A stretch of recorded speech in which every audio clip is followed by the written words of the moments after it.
시편 34편 9절에서 14절 말씀을 통해서 주님의 선하심을 믿읍시다 라는 제목으로 말씀을 나누고자 합니다.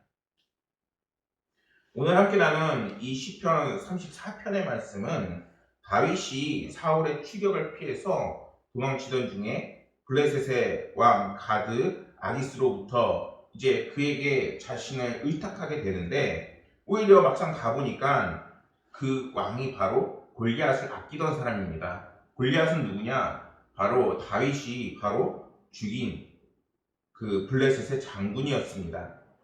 그것이 발각되게 되자 오히려 다윗이 몸을 의탁한 데에서 죽을 위기에 처하게 됩니다.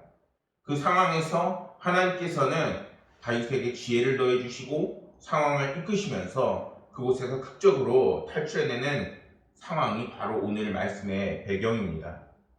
이 시에서는 그 급박한 위기 상황에서 다윗이 기도 응답을 받고 구원을 받는 그 감격이 담겨져 있습니다. 그리고 자신을 구원하신 하나님을 향해서 감사 찬양을 드리면서 이제 우리의 신앙이 더욱더 성숙해가며 하나님께서 한번 택하신 자신의 그 백성들을 결코 포기하지 않으시고 반드시 구원해내신다는 그러한 고백을 하며 이 시를 보는 이들에게 그것을 함께 깨닫자, 그리고 너희들도 함께 주님을 믿고 함께 그 믿음을 따라 사는 삶을 살자라고 간증하고 있습니다. 오늘 함께 나누는 말씀에서 함께 읽진 않았지만 8절에서는 이러한 말씀이 있습니다. 너희는 여호와의 선하심을 맛보아 알지어다. 그에게 피하는 자에게는 복이 있도다. 이렇게 성경은 우리에게 말씀합니다. 8절 말씀에서 다윗은 너희 여호와의 선하심을 맛보아 알지어다 라고 우리에게 강력하게 권면을 하고 있습니다. 우리에게 맛봐 이러면서 일상적인 어투로 우리에게 하나님을 경험하라 이렇게 이야기하고 있다는 것이죠. 다윗의 이러한 표현은 다윗이 체험한 하나님이 얼마나 선하시고 은혜로우시고 좋은 분이신지를 그가 생생하게 말하고 있는 것입니다. 그리고 이러한 간증은 여호와 하나님께서 비현실적이고 환상적인 존재가 아니라 이제는 우리의 현실에 개입하셔서 우리의 삶을 한 발자국 한 발자국 이끄시는 그런 인도하시는 하나님을 분명하게 우리에게 증거하고 있습니다. 저에게는 희망이 필요합니다 라는 그 글을 보게 되는데, 그 글의 내용을 보면은 1950년도 6월 27일 28세인 미국의 한 여성 신문기자 마거릿 하긴스라는 여인이 있는데, 이 사람이 6.25 전쟁 당시에 그 취재하기 위해서 대한민국에 오게 됩니다. 그녀는 그 이후 인천 상륙작전과 장진호 전투 등 전쟁의 최전선에서 한국의 현실이 얼마나 참혹한지를 세계에 알리며 1951년 여성 최초로 퓰리처상을 수상받게 됩니다. 그녀는 6.25 전쟁에 얽힌 일화가 있는데 영하 30도에서 40도에 육박하는 강한 그 추위에 몰아치는 가운데 연합군과 중공군 사이에 공포에 지친 병사들과 함께 얼어붙은 통조림을 먹고 있었습니다. 굉장히 힘들고 어려운 상황이었는데 그녀의 옆에 있던 한 병사가 극도로 지쳐 보이는 표정으로 멍하니 있는데, 그녀는 그에게 물었습니다. 만일 제가 당신에게 무엇이든지 해줄 수 있는 존재라면 제일 먼저 무엇을 요청하겠습니까? 이렇게 질문을 한 겁니다. 그러자 이 병사가 한동안 아무 말 없이 서 있다가 이렇게 대답을 합니다. 저에게 내일을 주십시오. 이렇게 얘기했다는 것입니다. 이 글이 이야기하는 것은 무엇입니까? 바로 이 글의 핵심은 사람에게 내일을 살아갈 희망이 있어야 한다는 것입니다. 오늘 말씀에서 다윗은 하나님이 주시는 희망을 경험하고 우리를 향해서 하나님 주신 은혜가 있어야 우리에게 내일이 있다라고 지금 간증하고 있다는 것입니다. 다윗은 맛이라는 그 표현을 통해서 하나님을 표현하는데, 음식의 진정한 가치는 무엇으로 판단될 수 있습니까?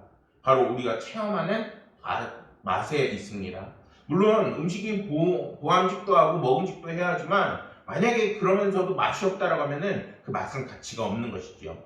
그러나 오늘 말씀에서 다윗은 너희가 맛보아 알지어다 라고 하면서 우리가 하나님께서 살아계시고 우리와 함께 하심을 이렇게 표현하고 있다는 것입니다. 그렇다면 우리가 하나님의 은혜를 어떻게 경험할 수 있을까요? 성경은 이렇게 말씀합니다. 베드로전서 2장 2절과 3절 말씀을 보면은 갓난아기들 같이 순전하고 신령한 젖을 사모하라. 이는 그로 말미암아 너희로 구원에 이르도록 자라게 하려 함이라. 너희가 주의 인자하심을 맛보알지어다. 그리하라. 이렇게 말씀하고 있습니다. 뭐라고 말씀하고 있죠? 바로 순전하고 신령한 젖을 사모하라. 이렇게 우리에게 말씀하고 있습니다. 그렇다면 신령한 젖은 무엇일까요? 바로 하나님의 말씀을 의미합니다.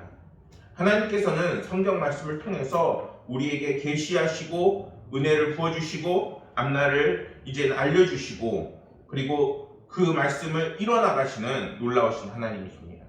그리고 나서 오늘날에서는 그 말씀을 통하여 우리에게 성령님을 부어주시고 성령님과 함께 우리의 삶을 이끄시고 함께 하시게 됩니다.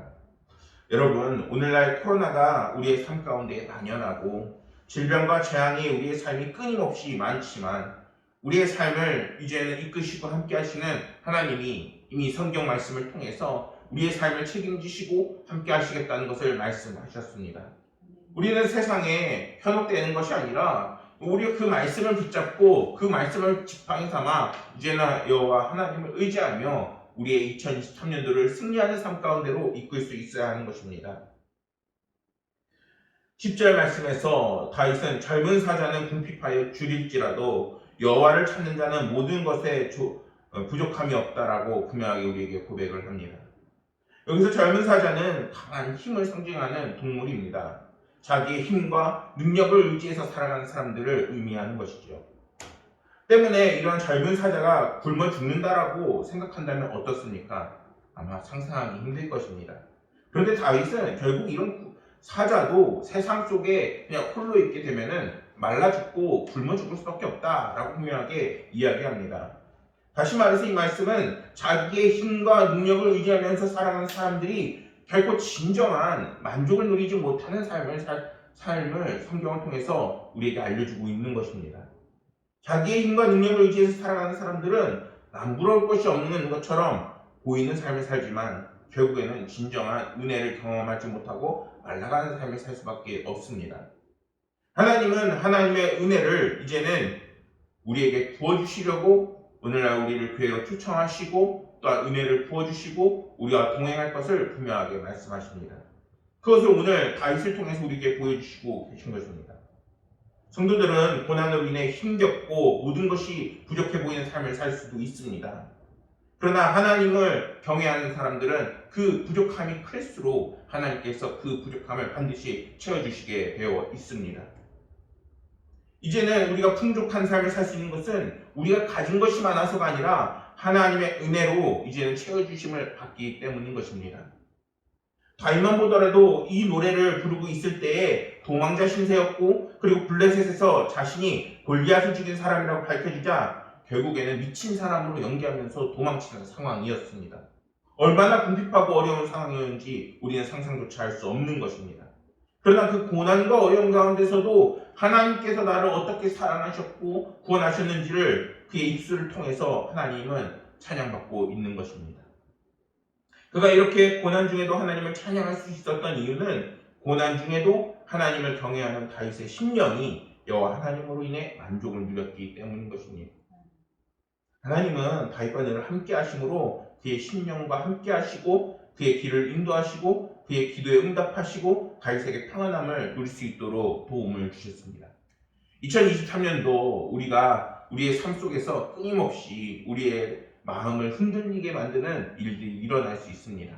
그러나 그 풍랑이 일어나는 우리의 삶 속에서 평안함을 누릴 수 있는 이유는 무엇일까요?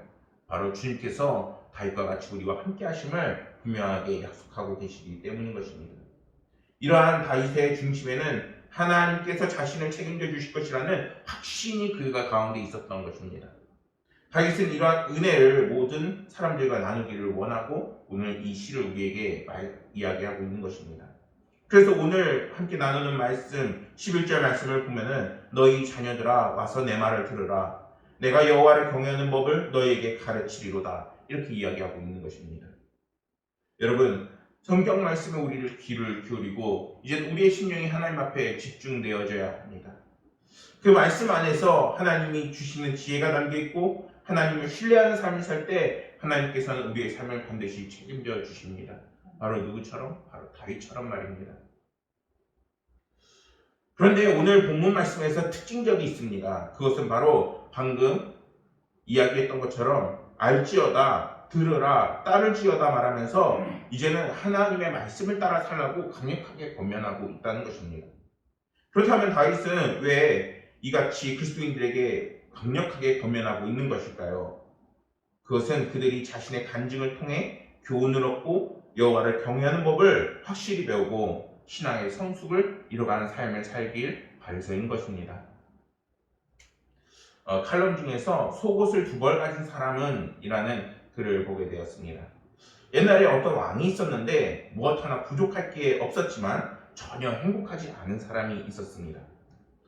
현자는 왕에게 행복한 사람의 고쟁이를 입으면은 이제 행복해질 거라고 간언을 하게 됩니다. 왕은 나라에서 가장 행복한 사람 찾아가 그 사람에게 고쟁이를 팔아달라고 이야기를 합니다. 강가에 앉아 피리를 불고 있던 그 사람이 왕에게 고합니다. 임금님, 저는 고쟁이가 없어요. 이렇게 이야기하는 겁니다. 사람은 천하를 다 가지고도 불행할 수 있고 속옷 하나 없이도 행복할 수 있다는 것을 이야기하는 것입니다. 세례자 요한은 빈들에서 사람들에게 회개하라고 외쳤습니다. 사람들이 어떻게 해야 하느냐 물었을 때 세례 요한은 이렇게 이야기합니다. 속옷을 2벌 가진 사람은 없는 사람에게 나눠주고 먹을 것을 가진 사람도 그렇게 하라. 이렇게 이야기했습니다. 이 말은 행복은 우리의 욕심을 채우는 데 있지 않고 진정한 행복은 고쟁이 하나를 나누는 따뜻한 마음이 있다는 이야기입니다. 하나님께서는 우리의 마음에 이러한 따뜻한 마음이 들어오게끔 하십니다. 다윗은 13절과 14절 말씀에서 이렇게 말씀합니다. 내 혀를 악에서 금하며 내 입술을 거짓말에서 금할지어다. 악을 버리고 선을 행하며 화평을 찾아 따를지어다.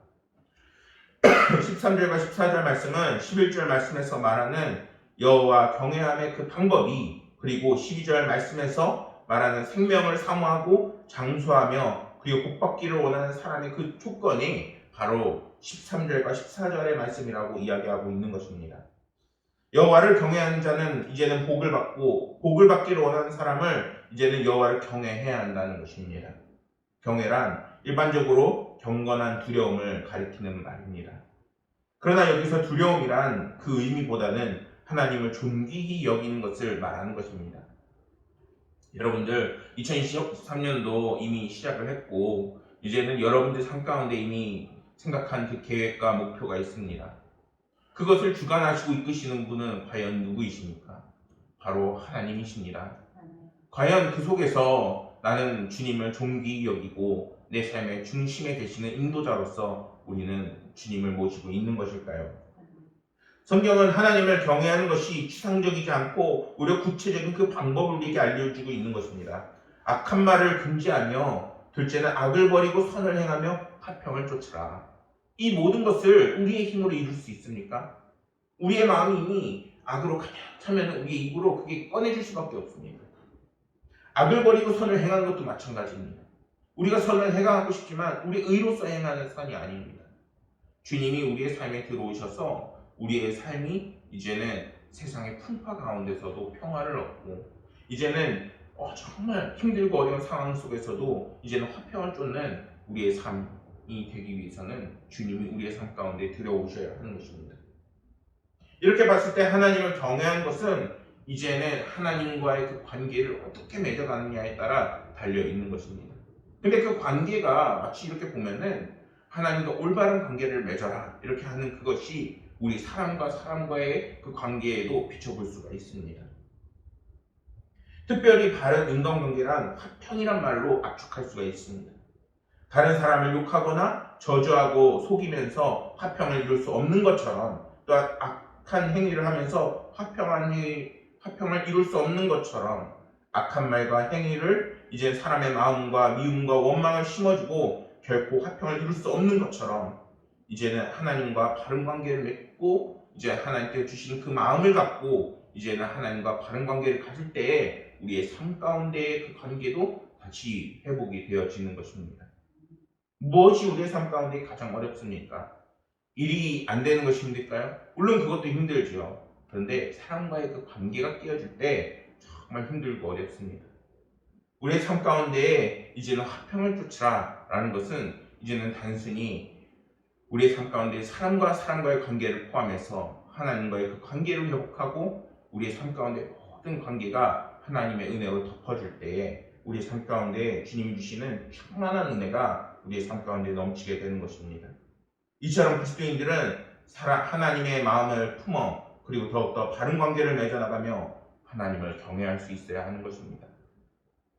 사랑하는 성도 여러분, 다윗은 소망이 보이지 않던 자신의 삶에 여호와 하나님께서 자신의 길을 인도하시고 자신의 기도에 응답하셨음을 분명하게 우리에게 고백을 합니다.